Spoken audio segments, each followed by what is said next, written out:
Selamat datang di kisah penuh misteri dan keajaiban. Di balik kedamaian Laut Selatan yang memesona, tersimpan sebuah kisah pertempuran dahsyat antara dua kekuatan besar. Sunan Kalijaga, sang wali bijaksana, dan Nyi Roro Kidul, penguasa gaib lautan. Apa yang memicu pertarungan mereka, dan bagaimana perjanjian gaib itu mampu mengubah nasib manusia dan alam selamanya? Temukan jawabannya dalam kisah penuh misteri yang terjalin di batas antara dunia nyata dan dunia gaib. Siapkan dirimu untuk perjalanan yang menegangkan dan penuh misteri ini.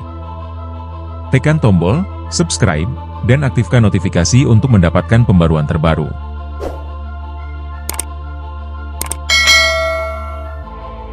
Sunan Kalijaga, salah satu wali terkenal di Jawa, tengah dalam perjalanannya menyebarkan ajaran Islam di pesisir selatan Jawa. Pada suatu malam yang tenang, ia tiba di sebuah pantai terpencil yang dihiasi oleh suara ombak yang tenang. Namun, suasana berubah ketika angin laut tiba-tiba menjadi dingin, dan kabut tipis mulai menyelimuti area sekitarnya. Di tengah kabut tersebut, muncul sosok wanita anggun berbalut kain hijau dengan aura mistis yang sangat kuat, Nyi Roro Kidul, penguasa Laut Selatan. Nyi Roro Kidul menatap Sunan Kalijaga dengan tatapan penuh kekuatan, menyadari bahwa di hadapannya bukanlah manusia biasa. Keduanya berdiri dalam keheningan yang mendalam, saling menakar kekuatan satu sama lain. Nyi Roro Kidul tahu bahwa pertemuan ini tidaklah kebetulan. Ia merasa ada sesuatu yang mengancam wilayah kekuasaannya, sementara Sunan Kalijaga juga merasakan energi mistis yang berbeda dari yang pernah ia temui selama misinya. Sunan Kalijaga membuka pembicaraan dengan sopan, namun penuh wibawa, bertanya mengapa alam di sekitarnya tampak begitu berubah saat ia tiba di sana. Nyi Roro Kidul, yang merasa terancam dengan kehadiran Sunan, menjawab dengan penuh ketegasan bahwa wilayah Laut Selatan adalah kerajaannya dan bahwa siapapun yang menginjakkan kaki di sana harus tunduk pada aturannya. Pertemuan ini pun menandai awal dari konflik besar yang akan terjadi. Pertemuan mereka tidak berakhir dengan damai. Meskipun Sunan Kalijaga berniat menyebarkan kedamaian dan ajaran Islam, Nyi Roro Kidul merasa keberadaannya mengganggu keseimbangan mistis di Laut Selatan. Ia merasa bahwa ajaran yang dibawa Sunan bisa menggoyahkan kekuasaan dan pengaruhnya atas rakyat Jawa, khususnya mereka yang masih setia pada kepercayaan kuno dan mistis. Nyi Roro Kidul menawarkan kompromi, meminta Sunan Kalijaga meninggalkan wilayah Laut Selatan dan tidak menyebarkan ajarannya di sana. Namun, Sunan Kalijaga dengan tenang menolak tawaran itu, menyatakan bahwa ajaran kebenaran tidak boleh dibatasi oleh kekuatan duniawi maupun mistis. Ketegangan di antara mereka semakin memuncak, masing-masing mempertahankan prinsipnya dengan kuat. Melihat sikap Sunan Kalijaga yang tak mau mundur, Nyi Roro Kidul pun merasa bahwa konfrontasi tak terhindarkan. Ia merasakan bahwa kekuatannya harus diuji untuk mempertahankan kedaulatan Laut Selatan. Sementara itu, Sunan Kalijaga tetap tenang, menyadari bahwa meski dirinya akan menghadapi salah satu penguasa mistis paling kuat di Jawa, ia tak gentar karena keyakinannya pada Tuhan Yang Maha Esa. Setelah pertemuan itu, Nyi Roro Kidul kembali ke istananya di dasar laut, merencanakan langkah berikutnya. Ia memanggil para pengikutnya, pasukan jin laut, dan makhluk-makhluk mistis lainnya untuk bersiap menghadapi Sunan Kalijaga. Sebagai Ratu Laut Selatan, ia memiliki kendali atas elemen air, badai, dan kekuatan gaib yang hanya dimiliki oleh sedikit entitas di dunia. Di sisi lain, Sunan Kalijaga tidak mempersiapkan pasukan seperti yang dilakukan Nyi Roro Kidul. Sebagai wali yang selalu mengandalkan kekuatan spiritual, ia memilih menghabiskan waktunya berdoa dan bertafakur, memohon bimbingan dari Allah. Ia yakin bahwa kekuatan doa dan niat baik akan membantunya dalam menghadapi apapun yang akan terjadi. Namun, Sunan juga menyadari bahwa ini bukan hanya tentang pertarungan fisik, tetapi juga pertempuran batin yang lebih dalam. Waktu terus berjalan, dan kabar tentang potensi pertempuran antara Sunan Kalijaga dan Nyi Roro Kidul mulai menyebar di kalangan masyarakat sekitar pesisir. Banyak yang merasa cemas, mengingat kekuatan besar yang dimiliki oleh penguasa Laut Selatan. Namun, sebagian lainnya percaya pada kekuatan spiritual Sunan Kalijaga yang dikenal mampu mengatasi berbagai rintangan selama perjalanannya menyebarkan ajaran Islam. Saat fajar menyingsing di hari yang telah ditentukan, Nyi Roro Kidul muncul kembali di tepi pantai dengan kekuatan yang lebih besar dari sebelumnya. Lautan di sekitarnya bergemuruh, seolah-olah merespons kehadirannya. Ombak tinggi memukul keras pantai, seakan bersiap menghancurkan siapapun yang berani menantangnya. Di balik kemarahan alam itu, Nyi Roro Kidul memandang Sunan Kalijaga yang sudah menunggunya dengan tenang di tepi pantai. Sunan Kalijaga berdiri tegak dengan tongkatnya, memandang lautan yang mengamuk di hadapannya. Ia tahu bahwa ini adalah ujian besar bagi dirinya, bukan hanya sebagai manusia biasa tetapi juga sebagai wali. Dengan keyakinan penuh, Sunan mulai melantunkan doa-doa yang mampu menenangkan badai dan menghentikan kekuatan gaib Nyi Roro Kidul. Namun, Nyi Roro Kidul tidak tinggal diam. Dengan satu gerakan tangannya, ombak yang lebih besar muncul, seolah ingin menenggelamkan seluruh pantai. Pertempuran antara kekuatan gaib dan kekuatan spiritual dimulai. Lautan terus bergolak, namun setiap kali ombak besar mendekati Sunan Kalijaga, ia berhasil menenangkannya dengan kekuatan doanya. Di sisi lain, Nyi Roro Kidul menggunakan segala daya yang ia miliki, namun semakin lama, ia mulai merasakan bahwa Sunan Kalijaga bukan lawan yang mudah untuk dikalahkan. Ketika kedua sosok tersebut berhadapan, bukan hanya pertempuran fisik yang terjadi, tetapi pertempuran gaib yang jauh lebih dahsyat. Nyi Roro Kidul memanggil badai laut dan jin-jin penjaga laut selatan untuk menyerang Sunan Kalijaga. Air laut tanpa hidup, membentuk makhluk-makhluk air raksasa yang diarahkan untuk menghancurkan sang wali. Di langit, petir menyambar, memberikan kesan bahwa alam mendukung Nyi Roro Kidul dalam pertarungan ini. Namun, Sunan Kalijaga dengan tenang menahan setiap serangan gaib itu. Ia menggunakan kekuatan spiritual yang telah ia kembangkan selama bertahun-tahun untuk menghadapi serangan tersebut. Doa-doanya membentuk perisai tak kasat mata yang mampu menghalau serangan-serangan gaib dari Laut Selatan. Setiap makhluk air yang mendekat, seketika lenyap begitu menyentuh perisai tersebut. Kekuatan batin Sunan Kalijaga semakin membuat Nyi Roro Kidul sadar bahwa ia berhadapan dengan seorang wali yang benar-benar kuat. Melihat serangannya gagal, Nyi Roro Kidul tidak menyerah. Ia meningkatkan kekuatannya, kali ini menggunakan inti kekuatan Laut Selatan, sebuah energi purba yang hanya ia sendiri yang bisa kendalikan. Ia memfokuskan seluruh energinya ke satu serangan pamungkas, berharap bisa memukul mundur Sunan Kalijaga untuk selamanya. Serangan pamungkas Nyi Roro Kidul menandai puncak dari kemarahannya. Laut yang tadinya bergolak semakin liar, seolah mematuhi perintah penguasanya. Ombak-ombak besar berubah menjadi pusaran air yang siap menelan apa saja, termasuk Sunan Kalijaga. Di tengah kegelapan dan badai yang semakin ganas, Nyi Roro Kidul berdiri di atas air dengan kekuatan yang berlipat ganda, memusatkan amarahnya dalam satu hantaman energi magis yang luar biasa besar. Ia yakin serangan kali ini akan menghabisi Sunan Kalijaga. Namun, Sunan Kalijaga tetap teguh di tempatnya. Ia merasakan energi dahsyat itu mendekat, tetapi tidak sedikit pun rasa gentar muncul dalam hatinya. Dengan kepercayaan penuh kepada Allah, Sunan mulai melafalkan zikir yang semakin intens. Setiap kalimat suci yang ia ucapkan membentuk lingkaran cahaya yang melindunginya dari serangan mistis. Ketika energi pamungkas Nyi Roro Kidul menghantam, ia terpantul oleh kekuatan spiritual Sunan yang murni. Bentrokan energi antara dua kekuatan tersebut mengguncang seluruh area pesisir.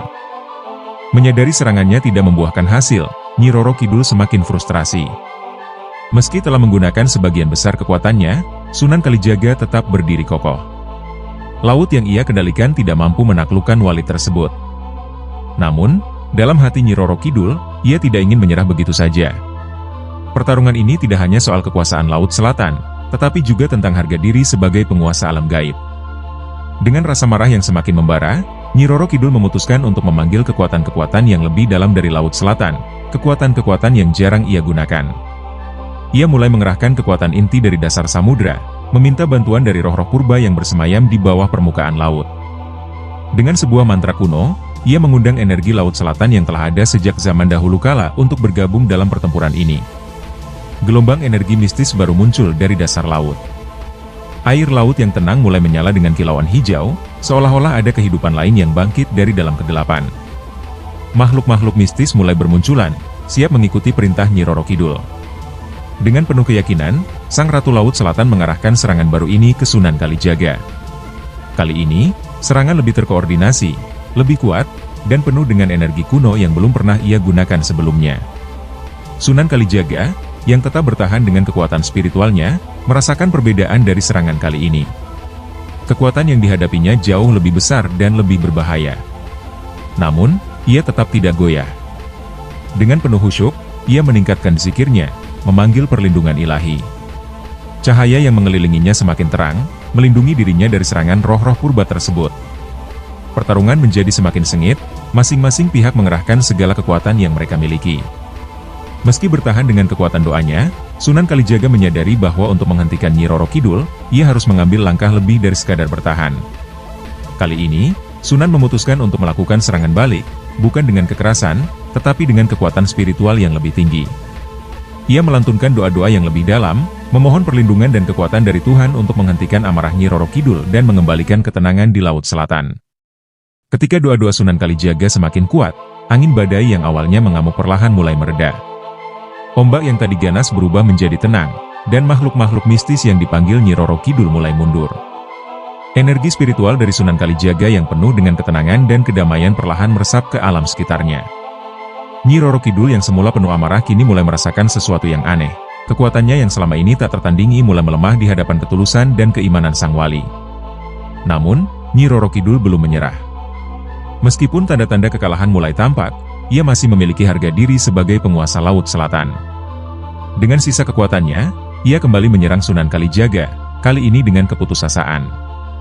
Tetapi setiap serangan yang diluncurkan, baik melalui badai maupun makhluk gaib, tidak lagi memiliki dampak yang sama. Sunan Kalijaga tetap tenang, dan ketenangannya ini yang justru membuat Nyi Roro Kidul semakin tertekan. Setelah beberapa waktu, Nyi Roro Kidul mulai merasakan kelelahan. Kekuatan yang ia kerahkan begitu besar, namun hasilnya nihil. Serangan balik Sunan Kalijaga tidak hanya berhasil menahan amarahnya, tetapi juga perlahan-lahan mengikis energi mistis yang ia banggakan. Laut yang tadinya menjadi alat kekuasaannya, kini tidak lagi merespons perintahnya dengan secepat sebelumnya. Ia mulai sadar bahwa Sunan Kalijaga memiliki kekuatan yang jauh melampaui kekuatan fisik maupun mistis biasa. Dalam hatinya, Nyi Roro Kidul mulai meragukan apakah pertempuran ini sepadan dengan semua yang telah ia keluarkan. Namun, ia juga tahu bahwa menyerah bukanlah sifatnya sebagai penguasa Laut Selatan. Rasa frustrasi semakin memuncak, tetapi tubuh mistisnya tidak lagi mampu mempertahankan intensitas serangan seperti sebelumnya. Kekuatan spiritual Sunan Kalijaga terus melingkupi pantai, membuat area itu menjadi tenang dan damai. Sunan Kalijaga menyadari bahwa Nyi Roro Kidul mulai kelelahan. Meski demikian, ia tidak merasa puas atau sombong. Ia tahu bahwa tujuan pertarungan ini bukanlah untuk saling mengalahkan, melainkan untuk mencapai pemahaman yang lebih dalam tentang kekuatan alam dan spiritual. Sunan Kalijaga memutuskan untuk memberikan kesempatan pada Nyi Roro Kidul untuk berdamai, menyadari bahwa kekuatan yang sesungguhnya bukanlah kekerasan, melainkan kedamaian yang datang dari dalam diri. Nyi Roro Kidul akhirnya menyadari bahwa pertarungan ini tidak akan berakhir dengan kemenangan baginya. Meski amarahnya belum sepenuhnya reda, ia merasakan bahwa kekuatannya sudah mulai menipis dan Sunan Kalijaga tidak menunjukkan tanda-tanda menyerang balik secara fisik. Sang penguasa Laut Selatan mulai berpikir ulang, menyadari bahwa pertempuran tanpa akhir ini hanya akan melemahkannya lebih jauh. Ia pun menghentikan serangannya, mengangkat tangan sebagai isyarat untuk mengajukan perundingan. Melihat sikap Nyi Roro Kidul yang mulai membuka diri, Sunan Kalijaga merespons dengan ketenangan dan kesabaran. Ia mengerti bahwa segala hal harus diselesaikan dengan kedamaian, bukan dengan kekerasan. Dalam suasana yang semakin tenang itu, Sunan Kalijaga melangkah maju, menawarkan solusi yang jauh lebih bijaksana. Ia mengajak Nyi Roro Kidul untuk berdamai, menyarankan agar kekuatan spiritual yang mereka miliki digunakan untuk menjaga keseimbangan alam, bukan untuk menghancurkan. Nyi Roro Kidul mendengarkan dengan seksama. Meski hatinya masih diliputi ego dan rasa ingin membuktikan kekuatan, ia tidak dapat memungkiri bahwa Sunan Kalijaga berbicara dengan hikmah yang dalam. Tawaran damai itu tidak hanya menenangkan dirinya, tetapi juga memberikan kesempatan untuk menjaga kekuasaannya tanpa harus terus-menerus berperang.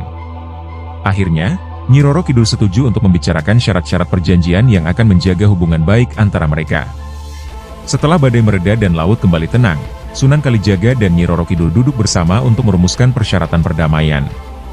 Sunan Kalijaga dengan bijak mengusulkan agar keduanya bekerja sama dalam menjaga keseimbangan antara dunia manusia dan dunia gaib. Ia menekankan bahwa dunia manusia membutuhkan perlindungan dari kekuatan alam, namun dunia gaib juga harus dihormati dan tidak boleh dilanggar tanpa alasan. Sunan Kalijaga menawarkan pendekatan harmonis, di mana keduanya akan menjaga wilayah masing-masing dengan saling menghormati.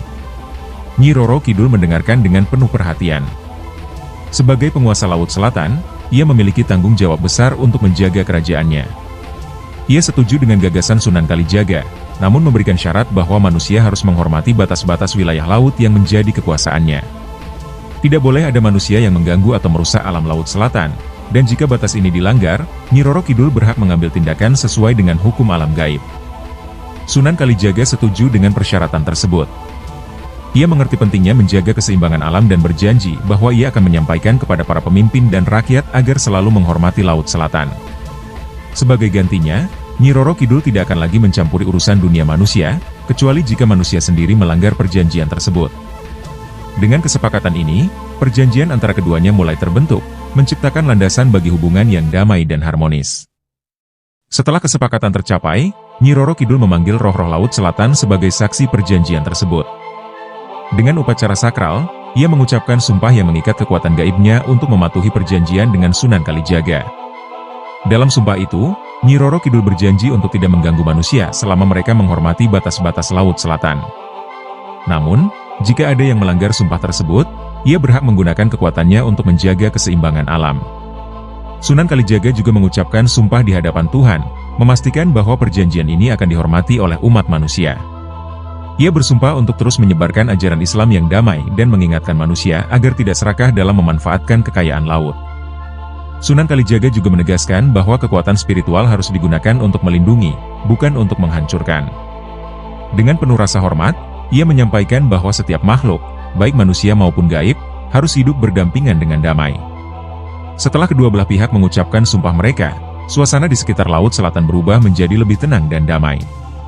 Ombak yang tadinya bergolak kini berangsur-angsur kembali normal, seolah mengisyaratkan bahwa perjanjian tersebut telah diterima oleh alam. Nyi Roro Kidul, dengan aura kebesaran yang tetap memancar, mengucapkan salam perpisahan kepada Sunan Kalijaga. Meskipun mereka berasal dari dunia yang berbeda, keduanya kini terikat dalam sebuah perjanjian damai yang akan menjaga keseimbangan antara manusia dan alam gaib. Setelah perjanjian tersebut, Laut Selatan yang sebelumnya sering dipenuhi dengan badai dan gangguan mistis, mulai tenang.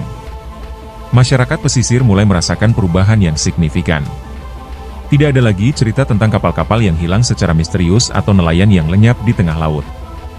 Laut Selatan, yang sebelumnya dianggap berbahaya, kini menjadi sumber kehidupan yang lebih stabil bagi para nelayan. Mereka merasa aman untuk melaut, asalkan tetap menghormati perjanjian yang telah dibuat oleh Sunan Kalijaga dan Nyi Roro Kidul. Di sisi lain, Sunan Kalijaga terus menyebarkan pesan perdamaian dan keharmonisan. Ia berkeliling dari satu desa ke desa lainnya, mengingatkan umat manusia untuk selalu menjaga keseimbangan antara alam dan dunia gaib. Sunan mengajarkan bahwa setiap tindakan manusia, sekecil apapun, memiliki dampak terhadap alam di sekitarnya. Dengan kebijaksanaan yang mendalam, Sunan Kalijaga berhasil membangun kesadaran kolektif di kalangan masyarakat tentang pentingnya menjaga kelestarian Laut Selatan dan wilayah-wilayah alam lainnya. Sementara itu, Nyi Roro Kidul kembali ke kerajaannya di dasar Laut Selatan, menjaga wilayahnya dengan tenang. Meskipun ia tetap memiliki kekuatan yang dahsyat, ia tidak lagi menggunakan kekuatan tersebut untuk menghancurkan. Nyi Roro Kidul berperan sebagai pelindung alam laut, menjaga agar ekosistem di Laut Selatan tetap seimbang. Keharmonisan ini membawa kedamaian, tidak hanya di laut, tetapi juga di darat, menciptakan era baru di mana manusia dan alam hidup berdampingan tanpa gangguan. Meski perjanjian telah terbentuk, tidak semua manusia taat pada aturan yang disepakati. Beberapa orang yang tamak mencoba memanfaatkan Laut Selatan dengan cara yang tidak semestinya. Mereka merusak ekosistem laut, menambang pasir pantai secara berlebihan, dan bahkan berburu ikan dengan cara-cara yang melanggar adat. Tindakan ini perlahan-lahan mengguncang keseimbangan yang telah dijaga oleh Nyi Roro Kidul dan Sunan Kalijaga. Keadaan ini menjadi ujian besar bagi komitmen manusia terhadap perjanjian tersebut. Nyi Roro Kidul, yang telah berjanji untuk menjaga batasannya, merasa terganggu oleh tindakan manusia yang serakah. Namun, sesuai dengan perjanjian, ia tidak langsung menghukum mereka. Sebagai gantinya, ia mengirimkan tanda-tanda berupa ombak yang lebih besar dari biasanya, angin yang berhembus kencang, dan kilatan petir di cakrawala. Ini semua adalah peringatan bagi mereka yang melanggar kesepakatan, bahwa ada konsekuensi dari tindakan mereka jika tidak segera bertobat dan menghentikan perusakan alam. Sunan Kalijaga, yang selalu peka terhadap gejolak alam, segera menyadari bahwa sebagian manusia mulai menyimpang dari perjanjian. Ia kembali berkeliling untuk mengingatkan mereka, memperingatkan bahwa alam memiliki batas kesabarannya. Dengan penuh kesabaran, Sunan berusaha menanamkan kembali nilai-nilai harmoni dan kerendahan hati, mengajarkan bahwa alam bukanlah sesuatu yang bisa dieksploitasi tanpa tanggung jawab. Namun, seiring berjalannya waktu, cobaan ini semakin berat, karena tidak semua manusia mudah mendengarkan. Ketika peringatan dari Nyi Roro Kidul diabaikan oleh sebagian besar manusia, keseimbangan Laut Selatan mulai terganggu. Ombak yang tadinya tenang mulai berubah menjadi badai yang dahsyat. Beberapa kapal nelayan yang tidak mematuhi batas-batas wilayah mulai hilang di telan lautan, seolah-olah lautan murka kepada mereka. Tanah di sekitar pantai mulai longsor, merusak pemukiman penduduk yang terlalu dekat dengan laut. Ini semua adalah manifestasi dari murka alam terhadap mereka yang melanggar perjanjian. Melihat situasi yang semakin memburuk, Sunan Kalijaga tidak tinggal diam. Ia menyadari bahwa tindakan Nyi Roro Kidul adalah bentuk pembelajaran bagi manusia, agar mereka kembali menghargai alam. Namun, Sunan juga merasa perlu turun tangan untuk menenangkan situasi. Ia mengadakan doa-doa khusus dan meminta manusia untuk kembali bertobat. Sunan mengajak mereka untuk bersama-sama memperbaiki kerusakan yang telah terjadi, baik secara fisik maupun spiritual. Sementara itu, Nyi Roro Kidul memperhatikan dari kejauhan. Ia melihat apakah manusia mampu belajar dari kesalahan mereka atau tidak. Meski ia memiliki kuasa untuk menghancurkan mereka yang melanggar, ia tetap berpegang pada perjanjian untuk memberikan mereka kesempatan bertobat. Namun, jika manusia terus-menerus menantang keseimbangan alam, Nyi Roro Kidul siap untuk melindungi kerajaannya dengan kekuatan penuh, memastikan bahwa Laut Selatan tetap menjadi wilayah yang suci dan terjaga. Setelah serangkaian bencana melanda pantai selatan, kesadaran mulai tumbuh di hati manusia. Mereka akhirnya menyadari bahwa segala yang terjadi adalah akibat dari keserakahan mereka sendiri.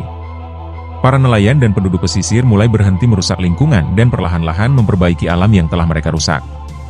Mereka menanam kembali pohon-pohon bakau yang ditebang, menjaga kebersihan pantai, dan menghentikan praktik-praktik perusakan laut yang merugikan. Sunan Kalijaga berperan penting dalam proses pemulihan ini. Ia membimbing masyarakat untuk memperbaiki kesalahan mereka dan memohon ampun kepada Tuhan serta kepada Nyi Roro Kidul. Dalam berbagai kesempatan, Sunan mengadakan ritual-ritual adat yang bertujuan untuk menenangkan alam, mengembalikan harmoni antara manusia dan kekuatan gaib Laut Selatan. Upaya Sunan tidak hanya berdampak pada alam, tetapi juga menumbuhkan kembali rasa saling menghormati di antara manusia. Nyi Roro Kidul, yang memperhatikan setiap perubahan ini, merasa lega. Ia melihat bahwa manusia akhirnya kembali menghormati alam dan menjaga batas-batas yang telah disepakati. Dengan penuh kebijaksanaan, Nyi Roro Kidul menahan kekuatannya dan menghentikan segala bentuk bencana yang sempat ia kirimkan sebagai peringatan. Keseimbangan mulai pulih, dan Laut Selatan kembali menjadi tenang, sebagai pertanda bahwa perjanjian damai masih dijaga dengan baik. Setelah semua kekacauan mereda dan bencana berhenti, Laut Selatan kembali ke keadaannya yang damai. Masyarakat pesisir yang tadinya ketakutan kini menjalani kehidupan mereka dengan penuh kehati-hatian dan rasa hormat terhadap alam. Ketenangan mulai menyelimuti daerah pantai, dan para nelayan bisa kembali melaut dengan perasaan aman, asalkan mereka tetap menghormati batas-batas yang ditetapkan oleh perjanjian antara Sunan Kalijaga dan Nyi Roro Kidul. Kehidupan kembali normal, namun kini dihiasi dengan kesadaran yang lebih mendalam akan pentingnya menjaga keseimbangan alam. Sunan Kalijaga, yang telah memainkan peran kunci dalam menjaga kedamaian ini, merasa lega bahwa perjanjian yang dia buat bersama Nyi Roro Kidul akhirnya dipatuhi oleh manusia. Ia terus berkeliling untuk mengingatkan orang-orang agar tidak terlena oleh keserakahan dan tetap menjaga keharmonisan dengan alam. Pesan-pesan yang disampaikannya menjadi bagian dari ajaran yang diturunkan kepada generasi berikutnya, mengajarkan bahwa kekuatan alam bukanlah sesuatu yang bisa diabaikan atau dilawan tanpa konsekuensi. Sementara itu, Nyi Roro Kidul kembali mengawasi kerajaannya dengan penuh kebijaksanaan. Meski kekuatannya sangat besar, ia memilih untuk membiarkan manusia hidup damai selama mereka tetap menghormati perjanjian. Laut Selatan, yang sebelumnya penuh dengan badai dan kemarahan, kini menjadi tempat yang sakral, di mana manusia dan alam gaib hidup dalam harmoni. Nyi Roro Kidul menyadari bahwa tugasnya sebagai penjaga Laut Selatan adalah memastikan keseimbangan ini tetap terjaga untuk selamanya. Dengan berjalannya waktu, cerita tentang pertempuran antara Sunan Kalijaga dan Nyi Roro Kidul menjadi legenda yang diceritakan dari generasi ke generasi. Kisah ini mengajarkan bahwa kekuatan gaib dan kekuatan manusia harus saling menghormati untuk menjaga keseimbangan alam semesta. Masyarakat Jawa, khususnya di daerah pesisir, selalu mengingat perjanjian ini sebagai pelajaran penting dalam kehidupan mereka. Setiap kali mereka melakukan kegiatan di laut, mereka selalu berdoa dan memberikan persembahan kepada penguasa Laut Selatan sebagai bentuk penghormatan.